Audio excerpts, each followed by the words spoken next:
बिहार में बात जब राजनीति की आती है तो कर्पूरी ठाकुर, लालू यादव और नीतीश कुमार की तो बात होती है। लेकिन अगर डॉन, बाहुबली और अपराधियों का जिक्र न हो तो बिहार की सियासत अधूरी कहलाएगी। शहाबुद्दीन, अनंत सिंह जैसे दबंगों के बीच एक बाहुबली नेता ऐसा भी रहा जिसके गुनाहों का सूरज उसकी उम्र के साथ चढ़ता चला गया। दरअसल 5 मार्च 1965 को गंगा किनारे बसे पटना जिले के मोकामा में जन्मे सूरजभान सिंह की कहानी भी कुछ ऐसी है। अपराध की सीढ़ियां सूरजभान ने इतनी तेजी से चढ़ी कि लोग उनके नाम से ही कांपने लगे। रंगदारी, अपहरण और हत्या जैसे अपराध उसके लिए तो आम हो चुके थे। मोकामा के एक छोटे से गांव की गलियों में खेलते कूदते बड़े हुए सूरजभान सिंह के पिता एक व्यापारी सरदार गुलजीत सिंह की दुकान पर नौकरी करते थे। इसी से घर चलता था। उनके बड़े भाई की नौकरी सीआरपीएफ में लगी तो परिवार का बड़ा सहारा मिला। पिता सोचते थे कि लंबी चौड़ी कदकाठी वाला बेटा भी फौज में जाएगा, लेकिन किस्मत को कुछ और ही मंजूर था। सूरजभान की किस्मत की लकीरें तो उसे सियासत और जुर्म की उस दुनिया में ले गई जहां उनके नाम का सिक्का चलता था। सूरजभान पहले बाहुबली, फिर विधायक और इसके बाद सांसद बने।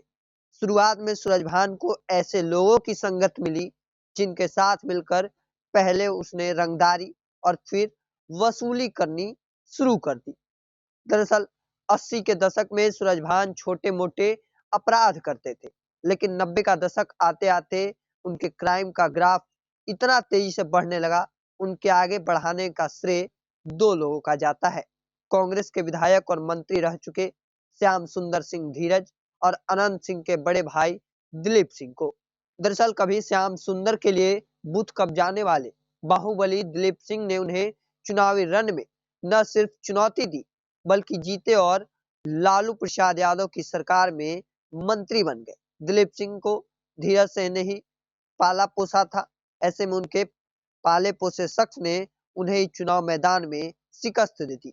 इस बात से वे बौखला गए और इस दौरान उनकी नजर पड़ी दिलीप गैंग के ही एक लड़के पर जिसे जुर्म की दुनिया में छा जाने का भूत सवार था। वो लड़का सूरजभान सिंह ही था। जब दिलीप मंत्री बनकर व्हाइट कॉलर जॉब में आ गए तब उन्हें सियासत भी करनी थी और रुतबा भी बरकरार रखना था। इस दौरान सूरजभान ने उस गुलजीत सिंह से भी रंगदारी मांग ली जो उनकी आंखों के सामने बड़ा हुआ था और जिनके पिता नौकरी करते थे। गुलजीत सिंह इस बर्ताव से दंग थे। उन्होंने सूरज के पिता को बताया। पिता ने बेटे को समझाने की खूब कोशिश की, लेकिन तब तक गंगा में बहुत पानी बह चुका था। दरअसल बेटे ने जब कदम पीछे हटाने से मना कर दिया तो पिता को बहुत शर्मिंदगी महसूस हुई। कहाँ तो बेटे को फौज में भेजने का सपना देख रहे थे और कहाँ बेटा जुर्म की दुनिया में खो चुका था। उन्होंने गंगा में कूदकर आत्महत्या कर ली। कहा जाता है कि इस घटना के कुछ दिन बाद सीआरपीएफ में काम करने वाले उनके बड़े भाई ने भी मौत को गले लगा लिया। दरअसल अब सूरजभान सिंह के सिर पर दिलीप सिंह का हाथ था। उसके मोकामा के बाहर भी जड़े जमाने की कोशिश तेज कर दी। इस दौरान उसकी दुश्मनी नाटा सरदार से हुई। दोनों तरफ से जमकर खून खराबा हुआ। बेगूसराय में एक और डॉन था, अशोक रॉय उर्फ अशोक सम्राट। उसने भी मोकामा में सूरजभान पर हमला बोला। इस दौरान सूरजभान के पैर में गोली लगी। जान तो बच गई, लेकिन चचेरा भाई और शूटर मारे गए।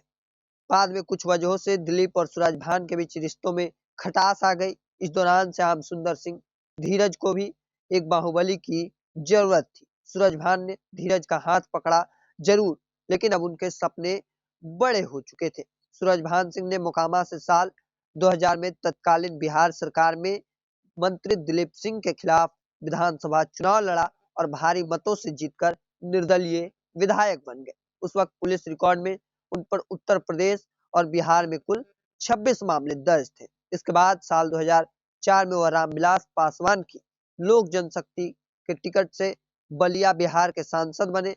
कहा तो यह भी जाता कि वे कभी नीतीश कुमार के भी संकट मोचक थे।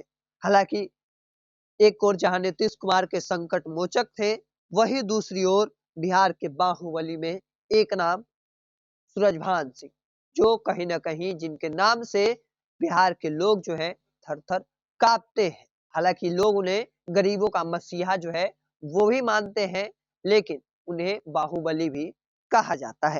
हालांकि इस चीज को लेकर आपका क्या मानना है कमेंट सेक्शन में रखिएगा। ऐसे ही तमाम खबरों के लिए द बिहारी टॉप को सब्सक्राइब कर लीजिए। फेसबुक पर देख रहे हैं तो लाइक और शेयर कर दीजिए। धन्यवाद।